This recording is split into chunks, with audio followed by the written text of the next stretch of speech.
Hello and welcome to our session. Can the U.S. lead a global democratic vanguard?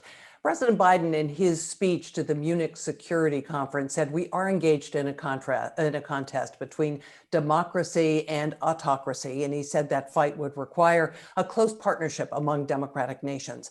But in our sessions yesterday, it was repeatedly raised the question, does the U.S. have the standing and the credibility to lead a global coalition in support of democracy when its own democratic institutions have been tested in recent months and years by civil unrest, a disputed election, disinformation, and misinformation? So that's what we're going to discuss today.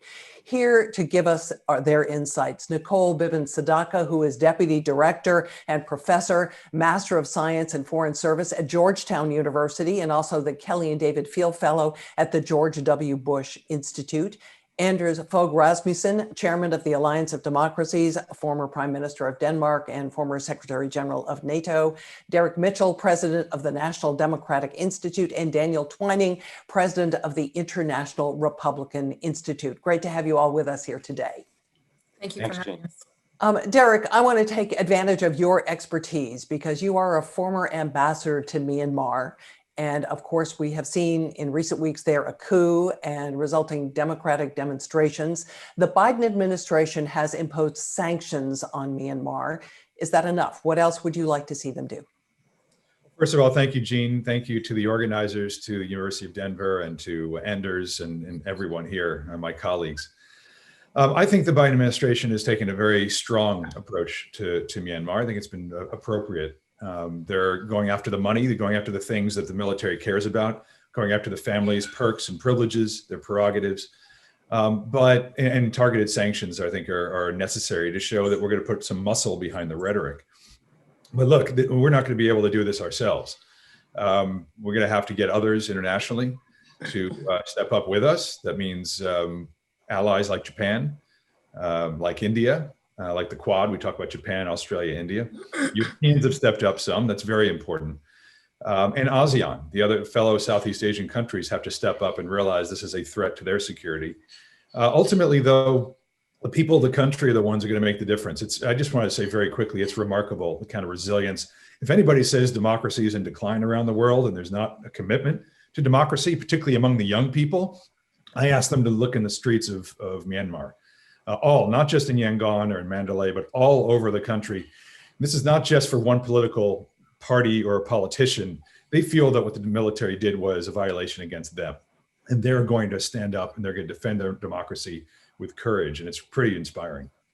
We already have a viewer question on this subject. Marjuk Ahmad from Bangladesh asks, how can the Biden administration approach the restoration of democracy in Myanmar and improve the quality of democracy in South Asia in general? Why don't you take that one as well, Derek? Well, it's a big question about the quality of democracy in South Asia. I mean, that's a step-by-step process. Look, democracy is always a work in progress. And in Burma, when we say restoration of democracy, it's a restoration of certain democratic processes because, it was hardly a full democracy. The military had 25% of the parliament. It had control of the security ministries, had control of the economy. You can change institutions and processes in a country quickly, relatively quickly. Mindsets change much more slowly. And what we need to do, and what organizations like NDI, IRI, and others around the world are about investing in the people, new generations, opening it up to new people, women, youth, political parties, and building gradually a democratic culture. And in Burma, in the best of circumstances, that was going to take a long time. What has happened with the recent coup is it set it off track. The first step is to get that back on track, to show international solidarity, and then work day by day, side by side with people in Myanmar, as well as throughout South Asia, in alliance in their desire for dignity and a voice and democratic processes and rights. Daniel, China is casting a very dark shadow over many democracies. And we have another audience question, this one coming in from Aaron Felsey from Arvada, who asks, what would a Beijing-led international order mean for democracy? Thanks, Jeanne. It's such a pleasure to be here with you and the Alliance for Democracy and the university. So thanks to everybody. I've been really looking forward to this conversation. So there's been a debate for many years. As China grows and expands its power and influence, do its leaders just want basic security? I think the answer is clear. They actually want to reshape the world order around the Chinese Communist Party's authoritarian norms and one-party system. Their system of total surveillance of citizens, as you see now in Xinjiang and increasingly in the rest of China. And of course, they are exporting that to many third countries. Their system of not tolerating even the mildest form of dissent. I mean, really what we've seen in Hong Kong over the last year is quite extraordinary. Millions of Hong Kong people in the streets protesting not against the status quo in Hong Kong, but protesting against the Chinese Communist Party's efforts to assert literally total control over that very dynamic and vigorous and previously free society that has just been crushed. So Hong Kong is actually an inkling of what is to come. The fact is that democracy is under assault, not just in the physical space, it's very much under assault in the digital space.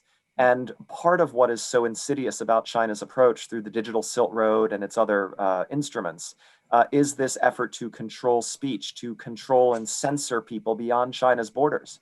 Both Derek Mitchell and I have been personally sanctioned by the Chinese Communist Party, as have our organizations, for doing nothing more than saying we think Hong Kong people should continue to enjoy the rights and freedoms they have historically enjoyed, and that they were bound to under law. So it raises the question about what are China's true intentions and ambitions. And the Chinese Communist Party's ambitions fundamentally are to make the world safe for autocracy, which will make it much more dangerous for us and difficult for us in the free world to sustain our way of life. Nicole, I saw you nodding your head as Daniel was speaking. Do you want to chime in there on the China issue? No, I think Dan is absolutely right on it. I think we need to recognize that this is not, the conversations about democracy are not just limited to a nice but not that necessary conversation about governing systems in other countries. This is about fundamental key issues which are core to the security of each country, to the economic development of country, and truthfully, and you started your question with this, to the international liberal world order, right? It goes to what are going to be the defining factors and the defining values that guide the rules of the road of how the international community interacts with each other. And it has, for many, many decades now, been democratic values, transparency, openness, the respect of freedoms and human rights. And if we let our guard down and don't recognize that there are other forces that would like to change the structure of the international community, then we will find ourselves in a very different world, which will not be beneficial to those countries that have fought very hard for democracy at home and abroad.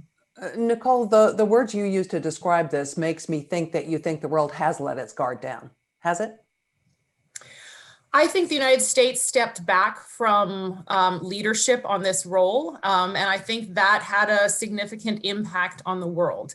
I think that happened at the same time that other forces, and China being one of them, has been increasing its effort in this area to engage in a shift in the international system. We also see countries like Russia, which are actively seeking to undermine elections and individuals who are part of a democratic process in many, many countries. And so I think this is an opportunity. I see the glass half full, or even more, an opportunity for democracies to come together to recognize that these are extraordinarily important and urgent issues where we have to join forces to ensure that the democratic system remains free and open.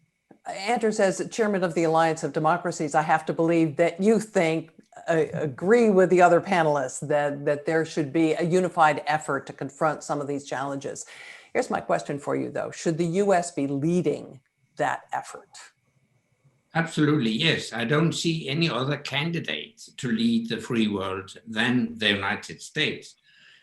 I know that it's a hard sell in the heartland of the United States to tell the Americans, we need a world policeman. But it is a fact. The world is on fire. We need a policeman to restore international law and order. And I see no other candidate than the US. Can you imagine China? Can you imagine Russia? No, of course not. But the policeman needs a vice sheriff, so to speak. And that's why we need a coalition to put more pressure on the world's autocrats. So my answer to your question is, not only can the US lead, the US must lead. Whether the Americans like it or not, the United States is destined to lead, because we know from history that whenever the US retreats and retrenches, the Americans will leave behind a vacuum, a void, and that vacuum will be filled by the bad guys. And that's exactly what we have seen. Putin of Russia, Xi Jinping of China, Kim Jong-un of North Korea, Assad of Syria, even Erdogan, all those autocrats have exploited the vacuum and got more room of maneuver. And that's why we need determined American leadership of the free world. Anders, let me just press you a little bit on whether those sheriffs that you mentioned have the back of the US. We've just seen the Europeans execute a trade deal with China. There's a new Asian trade deal that excludes the US. It appears that many of those people who we might expect to be our allies in this fight are putting their economic interests ahead of democracy. Am I right? Yeah. And these are negative repercussions of 4 years of retrenchment and retreat from the US. The US partners and allies have hedged their bets. And that's why we have seen those free trade agreements, or those trade agreements with China. Having said that, I would add, I'm disappointed that the EU couldn't wait just a few weeks to coordinate their efforts with the US. The new US administration has reached out to Europe. So I think in a coordinated effort, we could have put more pressure on China. It took the EU 7 years to negotiate this trade deal with China, and then they couldn't wait 2 or 3 weeks.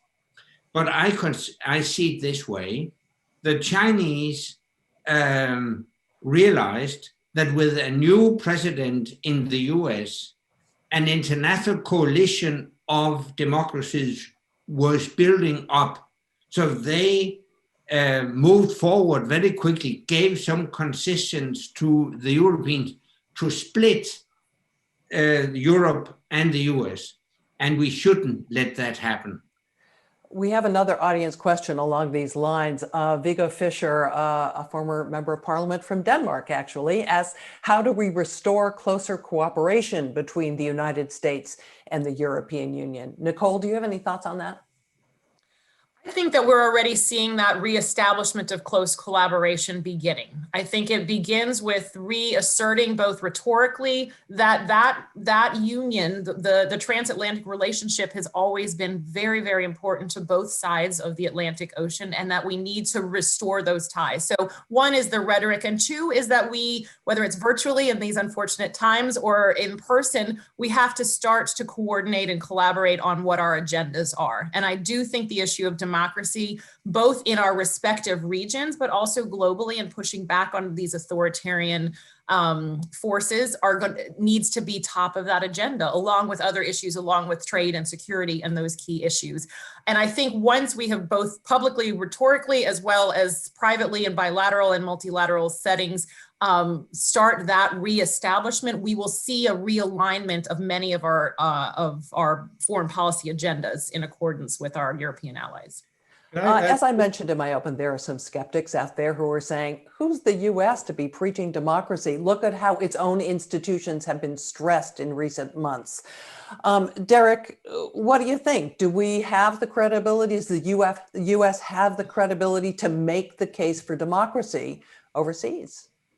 I think we do. I think we must. Look, as I say, there's no perfect democracy, and the United States has a lot of work to do here at home. There's no doubt about it. And anybody who says that what happens here in the United States doesn't matter to our work promoting or supporting democracy abroad is not accurate. It does matter what happens here, because America leads just by example. And it can lead in a negative way, as it has in recent years, to be very candid. The face is more illiberal, so the illiberals around the world gain strength, and those who are liberal lose sort of confidence, some confidence. But when we can gain our traction again, we just lead by example. That model matters. That said, that doesn't mean that we have to get our act together and be a perfect democracy before we can support the same values that we're struggling with at home with those struggling for it abroad. And we're finding at NDI, as we talk to our 55 offices all around the world, to our partners, what do they see? How do they react to January 6th? They say, yes, it was disappointing, but you know what? They're also learning positive lessons. They say, well, the institution's held. You had a peaceful transfer of power. We can learn from that. We know we now need to strengthen our institutions. And now, okay, America with more humility can share some lessons learned with us. And if we do that with humility and sharing and recognizing we all are fallen, as it were, and this is the way NDI and IRI does its work, then I think we can, again, show solidarity with those who are looking for us to work with them. They want us to be out there working in partnership with them. We shouldn't let them down. Daniel, are you hearing the same things from the people in the countries you work with around the world? Yeah, Jeanne, thank you. I mean, I totally second Derek's comments. I mean, the question you raise is fundamentally important, so I'm very happy to speak very directly to it. That Americans have been working on our democracy for 244 years. It's never been perfect. In fact, it's been highly flawed throughout much of our history. When Abraham Lincoln during the Civil War said, we have to show the world that self-government, rule by the people, can work, right? Because of the geopolitical implications of that. America was still a slave-holding society. When Woodrow Wilson called to make the world safe for democracy, women couldn't vote in America. So we've always wanted to balance and see as connected our own democratic progress and our support for democratic progress in the world. That these are two sides of the same coin. And I think Americans understand that, as Derek said, we are not perfect, but in fact, our credibility stems from what we have struggled with and often overcome. I will also say, Jeanne, that, it's very American of us to think, oh, it's all about us, right? We no longer have the standing. But in fact, you talk to people in Belarus or in Venezuela or Sudan or Hong Kong, wherever people are standing up, Burma. That struggle is about them and their rights and dignity. It's not actually about us. It's not about a bunch of people inside the Beltway or in the United States having a conversation about, our pivotal place. In fact, these people are doing it for themselves. People around the world are standing up because they want rights and freedom and dignity for themselves. And they do want America to support that. Anders, from the European perspective, I'd be interested to hear what you have to say about the fact that President Trump never called Putin to account for meddling in the 2016 elections. He was supportive of autocratic regimes in various countries around the world. He is still a force within the Republican Party. There is talk that he may run for president again. And I'm just wondering, from the European perspective, if that raises questions about the constancy of the United States, the reliability of the United States over the longer term. Basically, no, because the relation between Europe and the US is so strong that it goes beyond who is the actual occupant of the White House. And actually, we survived 4 years of Trumpism in the White House. But of course, we have to take into account that he got more than 70 million votes in the US. So I think it's also very much up to the new administration in Washington to demonstrate that they understood the lesson, that they will heal the wounds. Because if they do not understand that, there is a clear risk that we will return to maybe not Mr. Trump himself, but some Trumpism in 4 years' time. So healing at home is important, and reaching out to partners abroad is equally important. In that respect, I also think we, the Europeans, should reach out to the new administration in Washington to demonstrate that we have understood the message that Europe should carry a more fair burden of our shared security. We have a question from Santiago. Santiago, I'm going to mispronounce your last name if I try, but from Argentina, who asks, how can the U.S. help to fight the surge of extremist political parties or candidates in Europe, Latin America, and in the U.S. itself? Daniel, you want to try that one? Thanks for the easy softball question, Jeanne and Santiago. So really, Derek and I run institutes that support strong and competitive political parties abroad. I mean, that really is fundamentally core to our mission. And what we want to see, and I think the answer to the question is strong and vigorous political parties of the center right and the center left in Europe as in the United States and everywhere else. We want to see free and open media. We want to see independent courts, all these things that ensure a level playing field. We certainly want to see politics, as Prime Minister Rasmussen can appreciate from his own experience. We want to see politics revolve around platforms, not personalities, right? And the social media environment in all of our countries really, I think, has transformed democratic politics in the developed West, that, it amplifies unregulated and entirely forms of extremist speech online, really amplify extreme and radical voices. And this has contributed to the populist surge we have seen across the West. So doubling down on strong political parties, but also, frankly, civic education and civic participation. Democracy really is not about a bunch of political elites maneuvering amongst themselves. A strong and healthy democracy fundamentally is about citizens feeling they're connected to their government, that their politicians are listening to them and accountable to and responsive to them. And that means there's a big civic component, that really democracy is a bottom-up matter. It's not a top-down matter of political elites. It's that the people really feel vested in the system.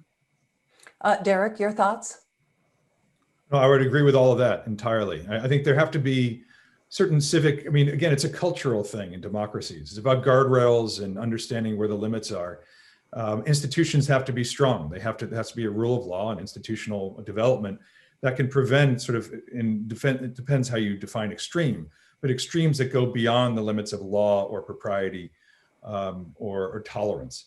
That's number one. And then the information space is absolutely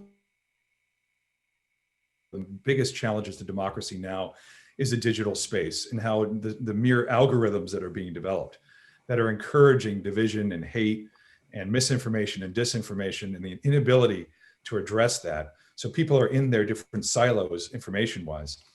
That's creating these feedback loops that just reinforce people's worst instincts and sort of atomize politics. Democracy has to be about community and people debating. And if it's just atomized anger, then you're going to get extreme parties, and then you'll get results that are not in the national interest or international interest. Nicole, did you want to weigh in? Can I jump in? Yeah, jump in on that. I could not agree more with both what Dan and Derek has said, but I think, and to add to it, we need to recapture something, both in the United States, but certainly in the countries where many of us work in close collaboration with the courageous activists on the ground. There is a big differentiation between people's partisan views and the integrity of the system. And what we're seeing is a conflation of the two, which is we believe in democracy as long as it gives the results that we want. And I'd rather not hear from those other sides that I don't want to hear about. What we have to do is turn that narrative around and to say our ability to advocate for our partisan views or to advocate for our faith or our local community or whatever our views are is protected by democracy. And an inherent part of that is that we make space for people with whom we radically disagree.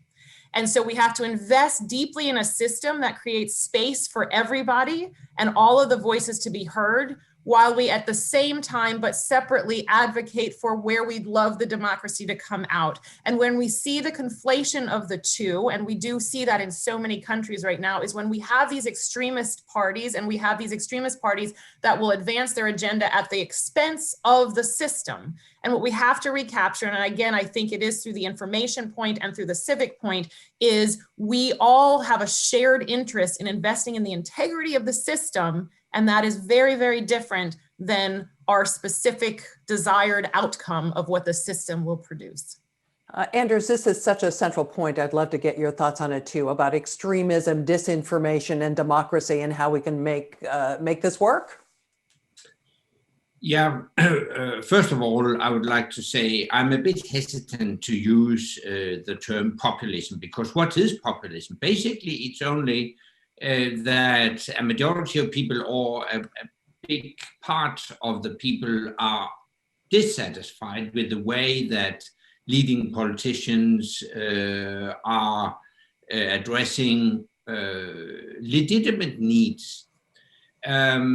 So I think the answer to this question, how to combat such extremists and such populism, is that political leaders, democratically political leaders, should address legitimate concerns that people have raised effectively. They have not always done that. They should keep their pledges from their election campaigns, etc., etc. Disinformation, let me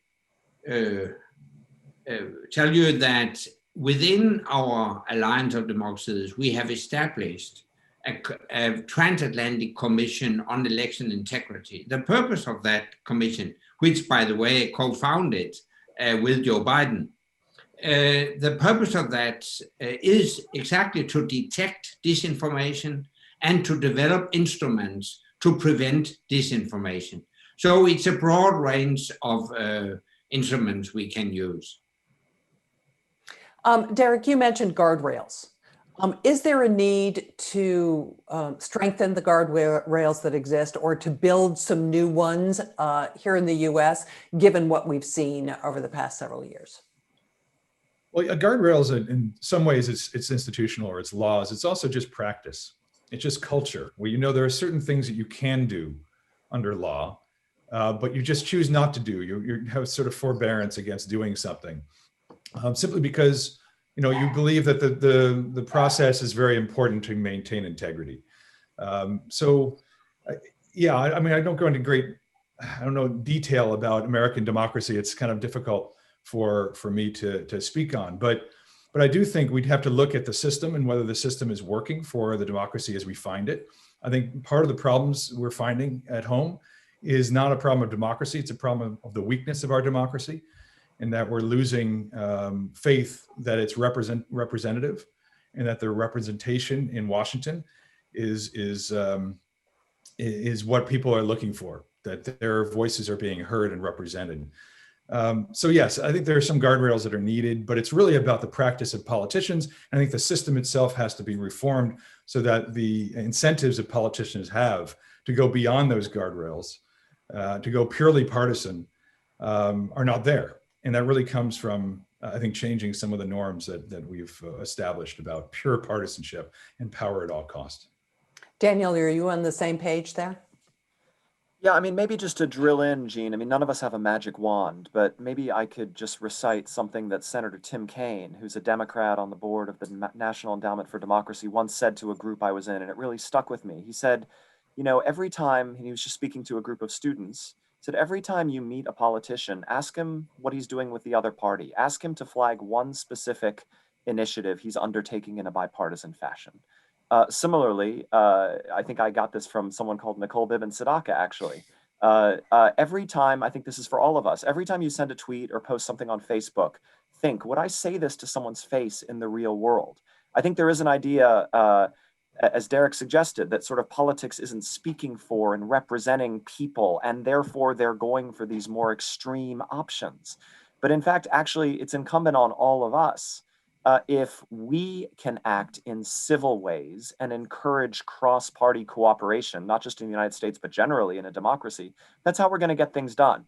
Or we can just all be tribal and the polarization thing will get worse, and none of our problems will be solved. So I do think it's incumbent on everybody listening here to think about all of our behavior and what can we do to uplift the political conversation, try to get some things done. Nicole, President Biden has promised to hold a democracy summit. What are your thoughts on what that should look like? Who should be invited? Yeah, I think it's a great idea. I think that it reaffirms that the United States does have this at the center of our foreign policy and that it's an extraordinarily important point. I love that they're calling it a summit for democracies, not a summit of democracies, because it says that all of the attendees need to establish they are for promoting and supporting democracy at home and abroad. One thing which I think will be important for this summit is to think about everyone shows up with their sleeves rolled up, ready to do the hard work at home and the hard work abroad, and that they're committing to it. I would love to see that the ticket to get in the door is that each country, including the United States, shows up with a plan that is crafted in conjunction with civil society and journalists that says we will work on the tough spots. All of us have tough spots in our country. We will work on the tough spots in our country, and we will commit to supporting the courageous activists around the world who are fighting for democracy and the governments which are working so hard to deliver on democracy for their country. That's going to be a high bar for countries, for governments to actually have a collaborative discussion with journalists and with civil society to own their shortcomings at home and to commit to it abroad. But let me say, if we weren't able to pull that off and we could have that collaboration, that is a process that reinforces democracy, becomes the cornerstone of the foreign and national security policy of other countries. That would be a hugely successful undertaking. And I'm delighted to see the United States in a leadership role on this and talking both humbly but confidently about the importance of this issue. Derek, Daniel, Anders, I'd love your viewpoint too. Do you have a different vision of what this Democracy Summit should look like? Anders, why don't I go to you first? No, my vision is exactly the same. I think it's of utmost importance to gather all the world's democracies. If we join forces, the world's free societies will represent more than 1/2 of the world's economy. And that's a language that will be understood in Beijing. Now, what will be the ticket to participate? Of course, I mean, what is a real democracy? I think we have to be a bit flexible on that, but I would assess that around 90 to 100 countries in the world would qualify for participating in such a summit. Of course, they should conduct free and fair elections. They should respect minorities, they should respect rule of law, etc., etc. There will always be difficulties in a discussion on what should be the exact ticket, but we need to join forces. Otherwise, the world's autocracies will continue to advance. Anders, I'm just curious what you do about countries like Poland or Turkey, part of NATO. Are they included in a democracy summit, although there are real questions about the state of democracy in those countries? Yeah, that would be my off-the-cuff reaction. Yes, both Poland and Turkey would qualify to participate in such a summit. I think all NATO countries should participate. I think all member states in the European Union should qualify. Of course, you'll always have discussions about details, about how they conduct democracy in their respective countries. But the overall picture should be that the world's free societies join forces, and they represent such a massive power that they would put enormous pressure, not only on China, but also on Russia and other dictatorships in the world, and we need that. Derek, do you think the guest list should be that expansive, or should it be more inclusive or less inclusive? I think there are a number of different visions for this. Personally, I mean, just my view is I would make it relatively small. I mean, I wouldn't make it every country and then who's in, who's out becomes a really big deal. I think it has to be global, can't be just transatlantic. It has to represent all the different continents and all the different experiences, be quite diverse. But you know, I wouldn't get into the who's in, who's out. I think they have to avoid that. What this should be about, and I think Nicole's idea is great, I think having an agenda for it, both countries themselves bringing something to the table, but just the summit itself symbolically is important. What we're engaged in right now is a competition of norms, values, ideas, and rules in the international system that really is defining the 21st century. And it's represented to a great degree by China because of its power and its reach and its ambitions, but not simply China. It's also Russia and all the illiberal actors we're seeing around the world that are saying autocracy delivers. Democracy is dead. Don't look at that illiberal model. And so this moment is a great, important moment to reaffirm on one side what values, what rules, and what norms are we all committed to as democracies. Whether you're at the table or not, hopefully you can have folks who sign up to whatever it is, this vision, and basically join the competition. The competition's already out there. The Chinese are out there doing it. And what we're doing is saying we as democracies are going to join this. And here's our vision for what we want to see the world look like in terms of transparency, in terms of accountability, in terms of inclusion and representation and diversity. And that way it can be a success. And from that, you can have individual agendas for issues of concern, of corruption, of digital technology standards, et cetera, et cetera. That to me would be a quite successful summit rather than getting concerned about which country or not is at the table. Daniel, your thoughts both on who should be there and what the agenda should look like. What should issue number one be? I think we've covered most of it, Jeanne. Don't turn it into a giant protocol exercise. Don't tie ourselves in knots. Let's acknowledge what my colleagues have alluded to, which is that authoritarians are very actively collaborating and colluding to undermine the free and open world. Democracies need to work together. We shouldn't self-deter. We shouldn't negotiate ourselves into a position of not doing anything. We need to protect our free and open societies. We hold the power, and let's try to get some things done. Another point, Jeanne, is that I appreciate the track one government to government quality of the summit. But in fact, democracy, again, is not about a set of political leaders. It's about the civic and popular underpinnings that make democracy work. So make sure there's a very strong and active civil society component. I mean, one way to get around the conundrum of tough places, Turkey, the Philippines, that we have seen backsliding in, is make sure you have active civil society voices, opposition political voices from those countries, journalists who the government may not like, but are very much the fabric of democracy in those countries. So make it a big tent. Don't just make it about leaders, and make sure there are some deliverables that really the hard work of democracy, it's like an election. It doesn't, democracy is really not about election day. Similarly, democracy is not about the summit. It's about what countries walk away and go and do to sustain our systems in the context of a world in which they are really under assault every second of every day. Derek, Daniel, Nicole, and Anders, thank you all for the conversation. Very appreciative.